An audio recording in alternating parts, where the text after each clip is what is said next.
వీధి కుక్కలతో సిటీ ప్రజలు భయపడుతున్నారు. రోడ్ల మీద వెళ్లే వారిపై దాడులు చేస్తున్నాయి. నగరంలో ప్రతిరోజు ఎక్కడో ఒక చోట వీధి కుక్కల బారిన పడి గాయపడిన ఘటన జరుగుతూనే ఉంది. చిన్నపిల్లలు ఇంటి ముందుకు వెళ్లినా దాడి చేసి లాక్కొని వెళ్తున్నాయి వీధి కుక్కలు. దీంతో స్ట్రీట్ డాగ్స్ నియంత్రణ కోసం బల్దియా అధికారులు కోట్ల రూపాయలు ఖర్చు చేసినా ఫలితం లేకుండా పోతోంది. ప్రమాదకర దీర్ఘకాలిక రోగాలున్న స్ట్రీట్ డాగ్స్ ను మెర్సీ కిల్లింగ్ చేయడానికి అనుమతి ఇవ్వాలని హైకోర్టుకు వెళ్లారు జీహెచ్ఎంసీ అధికారులు.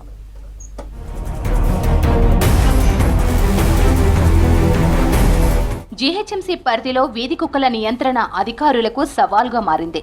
కోట్ల రూపాయలు ఖర్చు చేస్తున్నా ఫలితం మాత్రం లేకుండా పోతోంది. అధికారుల నిర్లక్ష్యం ఫలితంగా ఎంతో మంది చిన్నారులు కుక్కల దాడుల్లో మృతి చెందారు. దాడులను తగ్గించాలంటే కుక్కల సంఖ్యను నియంత్రించడం ఒక్కటే దారని భావిస్తున్నారు బల్దియా అధికారులు.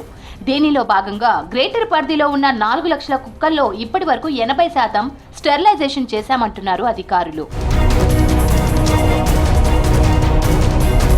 కంట్రోల్ ఆఫ్ స్ట్రే యానిమల్స్ పేరుతో ప్రతి ఏడాది నిధులు కేటాయిస్తుంది జీహెచ్ఎంసీ. స్టెరిలైజేషన్, వ్యాక్సినేషన్, అవగాహన కార్యక్రమాలకు, ఇతర జంతువుల సంక్షేమ కార్యక్రమాల నిర్వహణకు 3 ఏళ్లలో 30 కోట్ల రూపాయలు కేటాయించింది బల్దియా.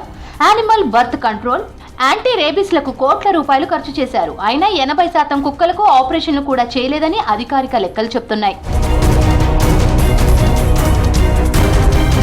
వీధి కుక్కల నియంత్రణలో స్టెరిలైజేషన్, యాంటీ రేబిస్ వ్యాక్సినేషన్ కార్యక్రమాలు నిర్వహించే యానిమల్ వెల్ఫేర్ ఆర్గనైజేషన్స్ కు జీహెచ్ఎంసీ నుంచి ఆర్థికంగాను, లాజిస్టికల్ గాను సపోర్ట్ చేస్తోంది. 5 సంస్థలకు కుక్కల ఆపరేషన్లు, ఇతర కార్యక్రమాలు నిర్వహించేందుకు 3 ఏళ్లలో 9 కోట్ల 18 లక్షలు ఖర్చు చేశారు. స్టెరిలైజేషన్ చేసిన కుక్కల చెవులకు వి ఆకారంలో మార్కింగ్ చేసి వదిలేస్తున్నారు. వి మార్కింగ్ లేని కుక్కలను గుర్తించి వాటి వయసు 6 నెలలు దాటితే స్టెరిలైజేషన్ చేస్తున్నామంటున్నారు అధికారులు. గ్రేటర్ పరిధిలో కుక్కల సంఖ్యను తక్కువ చేసి చెబుతున్నారనే ఆరోపణలు ఉన్నాయి. 2014లో 7 లక్షల డాగ్స్ ఉండగా 10 ఏళ్లలో భారీగా కుక్కల సంఖ్య పెరగగా అధికారులు మాత్రం తగ్గించి చెప్తున్నారనే విమర్శలు వస్తున్నాయి. జీహెచ్ఎంసీ పరిధిలో 3 ఏళ్లలో 1,10,000 కుక్కకాటు కేసులు నమోదయ్యాయి. రాష్ట్రంలో 3,33,000 కుక్కకాటు కేసులు నమోదయ్యాయి. వీరిలో 3 ఏళ్ల కాలంలో కుక్కకాటు కారణంగా 36 మంది చనిపోయారు. జీహెచ్ఎంసీలో జోన్ కు ఒకరు వెటర్నరీ డాక్టర్ ఉన్నాడు. వీరితో పాటు ప్రైవేట్ డాక్టర్ల ఆధ్వర్యంలో కూడా 5 యానిమల్ కేర్ సెంటర్లు ఉన్నాయి. ఇక్కడ స్ట్రీట్ డాగ్స్ కు స్టెరిలైజేషన్ చేసి 4-5 రోజులు వాటి ఆరోగ్య పరిస్థితిని పరిశీలించి వదిలేస్తున్నారు. మరో 2 యానిమల్ బర్త్ కంట్రోల్ సెంటర్లు కూడా ఏర్పాటు చేస్తామన్నారు అధికారులు. నగరంలో కుక్కల సమస్య ఉందన్నారు జీహెచ్ఎంసీ కమిషనర్ ఇలంబరితి. వీధి కుక్కల నియంత్రణకు తీసుకుంటున్న చర్యలను హైకోర్టుకు రిపోర్టు సబ్మిట్ చేశామని చెప్పారు కమిషనర్. It is మన అందరికీ అది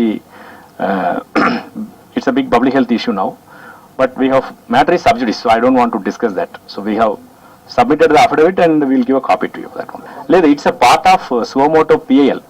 So PAL దాంట్లో additional affidavit honorable court they have asked us to file a report. So in that part of it we have filed. So we'll give a copy of that to you. ఇక వీధి కుక్కల నియంత్రణకు GHMC కొత్త route ను ఎంచుకుంది. 1960 prevention of cruelty act section 11(3)B, 11(3)C, GHMC 1955 చట్టంలోని section 249 ప్రకారం ప్రమాదకరమైన దీర్ఘకాలిక రోగాల బారిన పడిన కుక్కలను మెర్సీ కిల్లింగ్ కు అనుమతి ఇవ్వాలని హైకోర్టును కోరింది జీహెచ్ఎంసీ. అయితే దీనిపై హైకోర్టు ఎలాంటి నిర్ణయం తీసుకుంటుందనేది వేచి చూడాల్సిందే.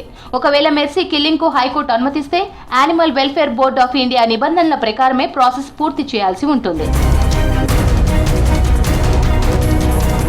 2008లో బాంబే హైకోర్టు, 2015లో కేరళ హైకోర్టులు కుక్కలను మెర్సీ కిల్లింగ్ కు అనుమతి ఇచ్చాయి. ఈ అంశాన్ని సవాల్ చేస్తూ యానిమల్ యాక్టివిస్టులు సుప్రీంకోర్టుకు వెళ్లారు. కేంద్ర పశుసంవర్ధక శాఖ కూడా 2022లో తెచ్చిన యానిమల్ బర్త్ కంట్రోల్ రూల్స్ లో మెర్సీ కిల్లింగ్ ను సమర్థించింది. అధికారులు ఎన్ని చర్యలు తీసుకున్నామని చెప్తున్నా గ్రౌండ్ లెవెల్లో కుక్కల దాడులు మాత్రం తగ్గడం లేదంటున్నారు ప్రజలు.